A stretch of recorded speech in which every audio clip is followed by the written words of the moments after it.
पर 4 पेयर्स लिए हैं। पहले पेयर में लिखा गया है एसेंट। एसेंट एसेंट इसकी साउंड है, बट इसकी स्पेलिंग अंतर है। आप लोग देख रहे हैं यहाँ पर डबल एस है और यहाँ पर सी आ गया है। यही मेन डिफरेंस है ना इसमें जो डिफरेंस है यही अंतर है कि यहाँ पे सी आया और यस आया है। तो आप कैसे याद रखेंगे कि दोनों का हिंदी अर्थ अलग अलग होता है। इसका होता है चढ़ना, मतलब जैसे पेड़ पर चढ़ना, पर्वत पर चढ़ना, ये चढ़ना की मीनिंग हो गया है। और इसका मतलब होता है स्वीकृति, होता है स्वीकृति, मतलब मंजूरी जिसे कह सकते हैं, स्वीकृति या मंजूरी हो गई है। तो अब यहाँ पर इसको एक शब्द इसमें अप्रूवल भी बोलेंगे। और इसको देखिएगा, तो अब आपको एक ट्रिक निकालना है। यहाँ पर ट्रिक कैसे है, दोनों में एसेंट और एसेंट में चढ़ना मीनिंग है इसका चढ़ना। तो अब यहाँ पर सी है और यहाँ पर यस है, तो सी फार होता है क्लाइम, सी फार होता है क्लाइम ना। और क्लाइम का मतलब भी क्या होता है, चढ़ना ही होता है क्लाइम। तो अब बताओ कभी पर भूलोगे आप लोग, जहां पर थोड़ा एसेंट और एसेंट आएगा तो दो रहेगा, एक एस सी ई वाला रहेगा, एक डबल एस वाला रहेगा। तो जब सी फार होता है क्लाइम, तो जिसमें सी लगा रहेगा इसका मतलब वो चढ़ने की मीनिंग है, और जिसमें डबल एस लगा रहेगा वो स्वीकृति वाला है। इतना याद रखेंगे, एक याद रखेंगे, एक ऑटोमेटिक याद रहेगा, सिर्फ एक याद हो जाए बस। तो इसका मतलब क्लाइम, इसका मतलब होता है अप्रूवल, होता है मंजूरी होती है। अब इसी को सेंस में रख करके हम वाक्य का प्रयोग कर देंगे। तो इसको देख लेंगे, माउंट एवरेस्ट लगा सकते हैं जो हिमालय पर्वत की सबसे बड़ी चोटी है, सबसे ऊंची चोटी है माउंट एवरेस्ट। तो इसमें थोड़ा सा तो इसको नाउन के रूप में लेना है, थोड़ा सा इसको मिटाना पड़ेगा। यहाँ पर द से बनाए, द एसेंट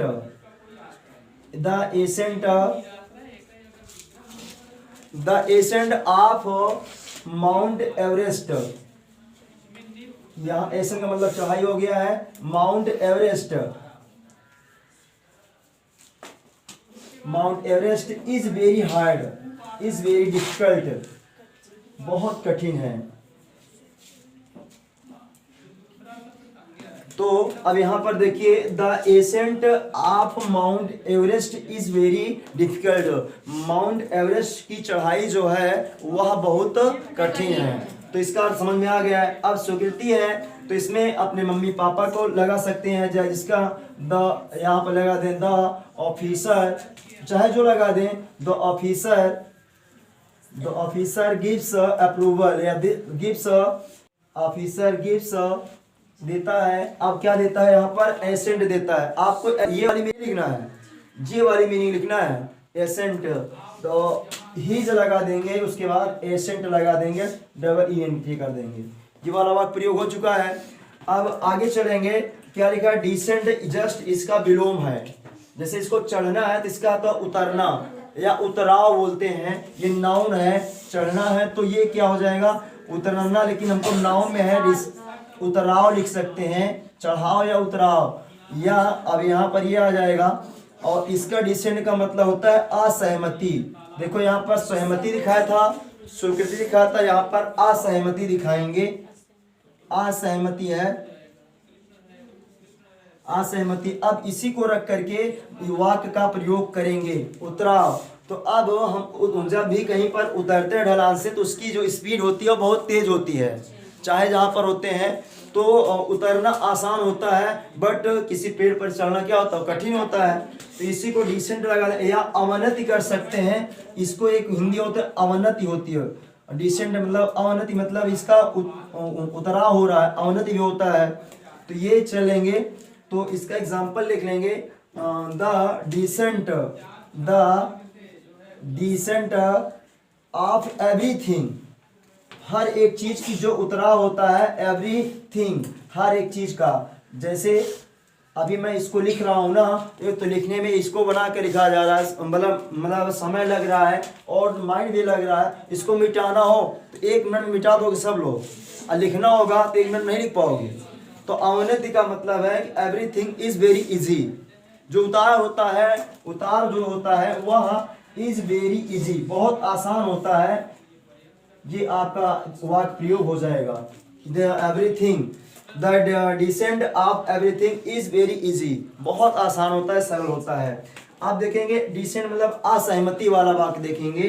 तो अब यहाँ पर माई पेरेंट्स, मेरे मम्मी पापा, माई पेरेंट्स, उसके बाद यहाँ पर आर लगाए, वर्ब टू में लेके चले जाएं। माई पेरेंट्स आर डिसेंट, उसके बाद लगा देंगे विद यू, मेरे मम्मी पापा आपसे क्या है, असहमत है।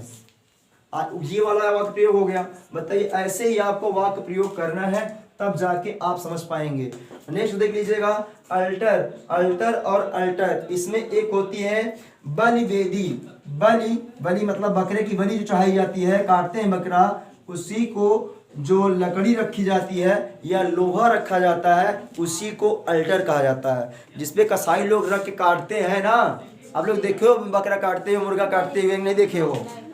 अरे ऐसा गोला सा रहता है, ऐसे जो लकड़ी का गोला सा या लोहा का रहता है, इसी पे रख करके ऐसे से काटते हैं, काट कर करते हैं। तो ये लकड़ी का भी रहता है, लोहे का भी रहता है। तो इसी को क्या कहते हैं, एनविल कहा जाता है, बलिवेदी कहा जाता है, या निहाई बोला जाता है, अल्टर। तो इसका मतलब जो अल्टर पर चला गया, जिसकी गर्दन अल्टर पर रख दी गई, उसको बस गड़ास से काटना ही है बस। तो कसाई यही काम करता है, इस पर बलि दी जाती है, चाहे जिसका होगा। और ये अल्टर वाला है, देखो इसको ट्रिक मैं बनाया हूँ, देखिएगा। अल्टर और अल्टर, ए और ई का डिफरेंस है ना।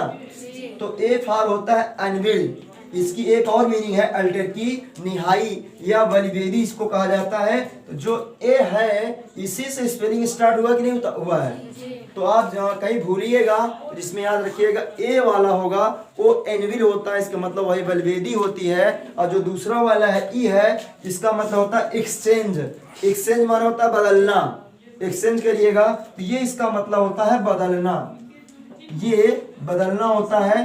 तो लेकिन एक्सचेंज के ई फॉर एक्सचेंज कर लेंगे, बदलने, तो बदलना अल्टर, इसी को गांव में कहते हैं अल्टर माने पागल हो चुका है, इसी से हम बोलते हैं ना।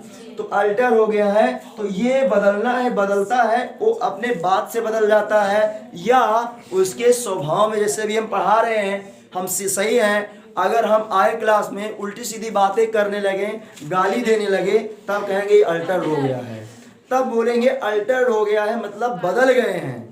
इनका जो माइंड है वो माइंड क्या है, चेंज हो गया, बदल गया है। इसलिए आप क्या करेंगे, अल्टर मीन्स होता है सिर्फ बदलना। तो इसका एग्जांपल लेंगे, तो यहाँ पर देख लेंगे, कसाई को अंग्रेजी में बचर कहा जाता है। बचर, यहाँ पर बचर मीन्स होता है कसाई। और उसके बाद कट्स, काटता है। अब बचर कट्स, आप किसको काट दें, मुर्गे को लगा दें, कॉक्स या गोट, बकरे को काटता है। गॉट ऑन द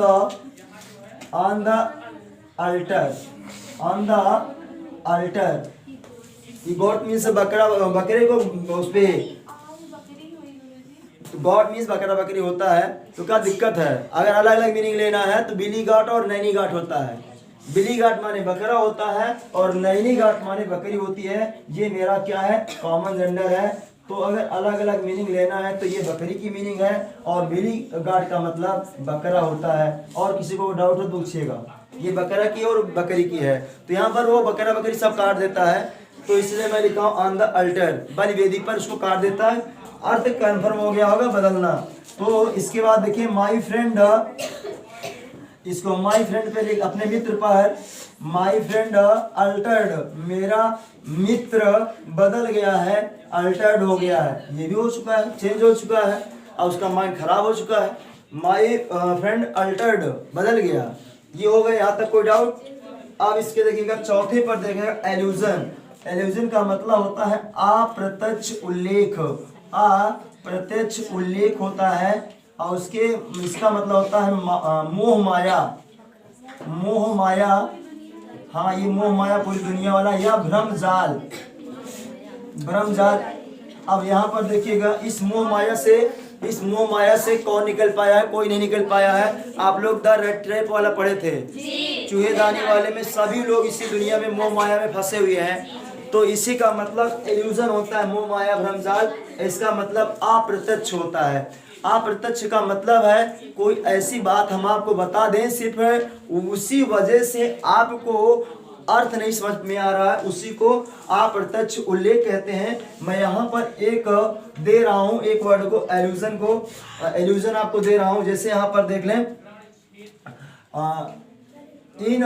यहाँ पर इन दिस लेसन इस पाठ में, इन दिस लेसन, उसके बाद कर देंगे there are many illusions, there are many illusions, many illusions. इस पाठ में बहुत सारे अप्रत्यक्ष उल्लेख हैं। यहाँ पर एल्यूजन्स है। आप यहाँ तक तो आप लोगों ने अर्थ समझ लिया। इस पाठ में बहुत सारे अप्रत्यक्ष उल्लेख हैं, मतलब आई इसका मतलब होता है, जैसे कि हम यहाँ पर लिख दे रहे हैं यूटोपिया, यूटोपिया के लिए लिख दिए हैं। अब यहाँ पर यूटोपिया, बस आप लोग यहाँ तक तो पूरा अर्थ समझ में आ रहा है कि इस पाठ में बहुत सारे अप्रत्यक्ष उल्लेख हैं। लेकिन अप्रत्यक्ष उल्लेख का मतलब क्या हुआ, जैसे यूटोपिया। अब यूटोपिया के बारे में आपको कुछ पता ही नहीं है, बाकी इस शब्द को छोड़ दिया जाए तो आप पूरा अर्थ यहाँ तक निकाल ले रहे हैं, लेकिन यूटोपिया का मतलब नहीं निकाल पा रहे हैं कि यूटोपिया का मतलब होता क्या है। तो हम लेकिन हम यहाँ पर डाल दिए पूरा, ये मेरा पूरा सेंटेंस कंप्लीट है, लेकिन आप लोग यूटोपिया का मतलब नहीं समझ पा रहे हैं। तो उसका मतलब होता है कि कल्पना की आदर्श अवस्था, मतलब ऐसी कल्पना करो कि जे परम सुख मिले, कल्पना करो, बस कल्पना में ही डूब जाओ, उसे यूटोपिया बोला जाता है। कल्पना कर लो एक दिन मैं जब प्रधानमंत्री बनूंगा ना तो बहुत ऐसे करूंगा, पहले देश विदेश घूमूंगा, मेरे पास जहाज होगी, मेरे पास बंगला होगा। सिर्फ कल्पना करो और काम धंधा बिल्कुल मत करिएगा। काम घर पे कहेंगे जाओ आप थोड़ा सा खेत में काम कर लो, बोलो तो अपने मन में सोच रहा मैं तो प्रधानमंत्री बनूंगा, खेत में क्यों काम करूं अपने मन में। तो यूटोपिया का मतलब होता है कल्पना की आदर्श या उच्चतम अवस्था। बहुत सारे लोग होते हैं कल्पना करते रहते हैं लेकिन वर्क नहीं करते हैं, इसी को एक कहा जाता है डे ड्रीम, दीवा स्वप्न देखते रहते हैं लेकिन काम नहीं करते हैं। मोह माया का एग्जाम्पल है every man is in, every man हर एक इंसान क्या हुआ है, जो काट हुआ है। एवरी मैन हर एक इंसान हैज काट फंस चुका है, हैज काट इन एल्यूजन, हैज काट इन एल्यूजन। अब यहाँ पर इसका मतलब हो गया कि हर एक इंसान मोह माया में या भ्रम जाल में फंस चुका है, कोई निकल नहीं पा रहा है, सभी लोग मोह माया में फंसे हुए हैं, कोई भी व्यक्ति नहीं निकल पा रहा है, रेड ट्रैप में आप लोग पड़ चुके। देखिए अगला पेयर है 5 से है, पहला है जुडिशियल है, दूसरा है जुडिशियस है। तो पहले का देखिएगा जुडिशियल का मतलब होता है पर्टेनिंग टू लॉ, मतलब कानून से संबंधित होता है। हम देखिए इंग्लिश लिखेंगे तो ज़्यादा लंबा हो जाएगा, नहीं तो हम यहाँ पर लिख देते हैं रिलेटिव टू लॉ या pertaining to law, pertaining to law हो जाएगा, इसका मतलब हो जाएगा कानून से संबंधित। हिंदी भी जरूरी है, इसका हिंदी हो जाएगा कानून से संबंधित हो जाएगा, ये हो जाएगा कानून से संबंधित, ये है। और इसका जो जुडिशियस का मतलब है, इसका मतलब होता है विवेकी, बुद्धिमान, विचारवान। तो इसको हम थॉटफुल लगा सकते हैं, एक मीनिंग और थॉटफुल लगा सकते हैं, विचारवान है या विवेकी है, ये विचारवान या विवेकी, विवेकवान। तो इसका एग्जाम्पल अब वाक्य प्रयोग करना है, इसको विवेकी भी कह सकते हैं, विवेकी कहें, गांव में कहते हैं आपके पास बुद्धि और विवेक नहीं है, तो इसको एडजेक्टिव के फॉर्म में इसलिए विवेकी लगाना पड़ेगा। विवेक अगर लिखते तो मेरा नाउन हो जाता, इसलिए एडजेक्टिव। अब यहाँ पर देखें ऐसा वाक्य बना है कि कानून से संबंधित हो जाए, कानून से संबंधित। तो अब यहाँ पर देख लेंगे जुडिशियल प्रोसेस, जो न्यायिक प्रक्रिया होती है कोर्ट में, judicial process in high court, judicial process जो होती है वह बहुत लंबी होती है, जो न्याय की प्रक्रिया होती है वह बहुत लंबी होती है। इन हाई कोर्ट, कहीं का हाई कोर्ट होगा वो अक्सर उसमें चला गया मैटर, तो देख लें judicial process is in high court is, यहाँ पर देख लें इज लगा करके वेरी लॉन्ग या वेरी लॉन्ग, बहुत लंबे समय तक चलती है। वेरी लास्टिंग लगा सकते हैं, बहुत लंबे समय तक, वेरी लास्टिंग या वेरी लास्टिंग, काफ़ी समय तक चलने वाली प्रक्रिया होती है। तो यहाँ पर judicial process in high court is very lasting या इज़ वेरी लॉन्ग, यहाँ पर लगा सकते हैं, मतलब बहुत लंबी प्रक्रिया चलती है। अब विवेक के मतलब ऐसा वाक्य बनाना है कि विचारवान या विवेकी हो जाए। तो किसी छात्र का नाम लिख लिया जाए, जैसे यहाँ पर लिख लें Kamal, Kamal is a judicious student, Kamal is a judicious student. यहाँ पर यहाँ लगा देंगे छात्र, कमल एक विवेकी या बुद्धिमान छात्र है। यहाँ पर कमल का हो गया, कमल इज जुडिशियस स्टूडेंट। नेक्स्ट वाला देखेंगे और है, और है। तो पहले वाले और का मतलब जिससे भी नाव खेते हैं, जो डंडा था उसको हिंदी में सिर्फ कहते हैं, उसे तो हम लोग बोलते हैं, उसको शुद्ध हिंदी में चप्पू बोला जाता है। और यहाँ पर पतवार हम लोग बोलते हैं, पतवार, पतवार होती है। और मीन्स अयस्क होता है, अयस्क या कच्चा पदार्थ होता है, रॉ मटेरियल, अयस्क या कच्चा पदार्थ, जो कच्चा पदार्थ होता है उसके हम लोग और बोलते हैं। तो रॉ मटेरियल इसकी इंग्लिश हो जाएगा, अगर देना चाहेंगे रॉ मटेरियल, और इसका यहाँ पर पतवार स्टेयर बना लेंगे जो खेने वाला था। तो अब यहाँ पर पतवार है, चप्पू है, फिर वही लगाना पड़ेगा नाव, जो नाविक है। यहाँ पर देख लें अ सेलर, अ सेलर एक नाविक जो है। अब यहाँ पर स्टेयर्स, स्टेयर्स मैंने खेता है, अभी वो वाली मीनिंग फिर आ गई है, यस यस टी स्टेयर्स। अब यहाँ पर बताया गया था स्टेयर्स अ बोट, बोट अब यहाँ पर लगाना पड़ेगा विद, विद ओवर, और लगाना पड़ेगा विद ओर, ये हो गया। इसका मतलब जो पतवार से नाव को क्या करता है, खेता है, इसका अर्थ हो जाएगा। अयस्क माने कच्चा पदार्थ, इसको हम लगाते हैं और इज, और इज डग आउट, डिग डग डग, ये खोदा जाता है, डग आउट किया जाता है फ्रॉम द अर्थ, ये कच्चा है, is dug out from the earth, पृथ्वी से खोदा जाता है, कच्चा पदार्थ ही निकाला जाता है। या टेकन आउट लगा, यहाँ पर लगा सकते थे, कुछ भी लगा दीजिएगा, वाक्य प्रयोग आपको करना है। पैसिव वॉइस में लेके चले गए हैं। अब यहाँ पर देखें अगला है ह्यूमन और ह्यूमन, अंतर क्या है, यहाँ पर देखें ई, इसमें का टिक क्या देख लें, अर्थ, लास्ट में स्पेलिंग किया है ना, तो यहाँ पर अर्थ निकलेगा, जब निकालेंगे ई अर्थ तो वहाँ पर निकल जाएगा, अर्थ से निकाला जाता है, ई निकल गया है। और ह्यूमन तो सब लोग जानते हैं मानव होता है, और ह्यूमेन मतलब होता है दयालु, ह्यूमेन का मतलब होता है दयालु, इसका मतलब होता है मानव।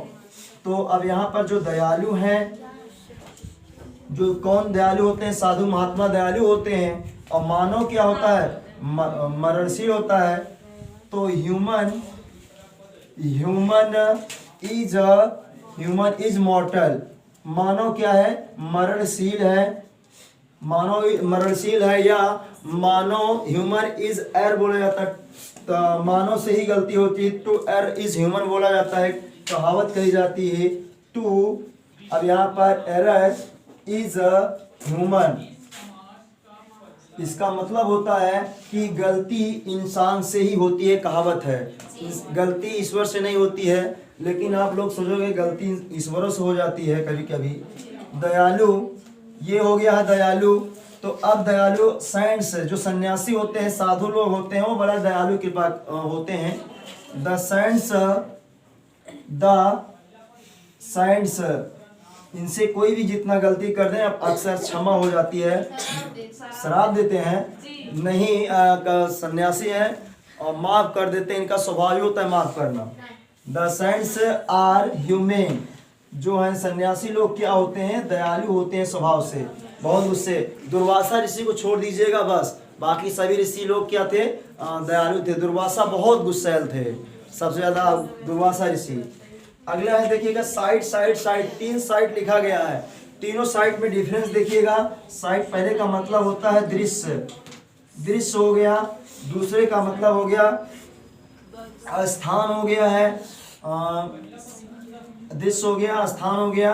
और उसके बाद और ये वाले का, तीसरे वाले का है उदाहरण देना होता है, उदाहरण देना, उदाहरण देना होता है। और आई साइड साइट माने दृश्य या रोशनी भी होता है। साइट मतलब दृश्य, आंखों की रोशनी बोला जाता है, आई साइट, तो रोशनी भी हो जाएगा और दृश्य भी हो जाएगा। आंखों के सेंस में लगाएंगे तो आंखों की साइट जो है, आंखों का प्रकाश या रोशनी इसकी गायब हो चुकी है, और दृश्य साइट बड़ा अच्छा है इसका बड़ा। तो ये है साइट साइट साइट, तीन साइट है, तीनों का एग्जांपल लेना है। तो किस सेंस में लें? दृश्य, हम दृश्य के सेंस में ले रहे हैं। कैसे? यहाँ का जो जैसे बिल्डिंग है उसके आगे का जो साइट है, दृश्य है, बहुत अच्छा है। तो हम लगा सकते हैं the site of this building, the site of this building, this building is very appealing या इज वेरी प्लीजिंग, बड़ी आकर्षक है या बड़ी इंटरेस्टिंग है। यहाँ पर हो गया, इस इमारत का जो दृश्य है बहुत ही प्लीजिंग है, बहुत ही मनोहारणी है, आनंदमयी है। स्थान देख लीजिएगा, the site for stadium, stadium के लिए जो खेल मैदान होता है, क्रीड़ा स्थल बोला जाता है। The site for stadium has been selected, stadium बनाने के लिए जो जगह है उसका चुनाव किया जा चुका है। हैज बीन सिलेक्टेड मतलब चुना जा चुका है।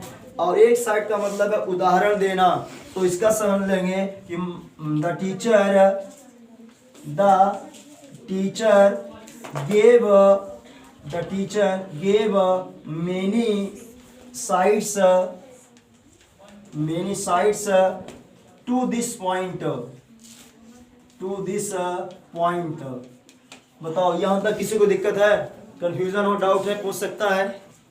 ये मेरा मतलब 8 पेयर हो चुका है अभी।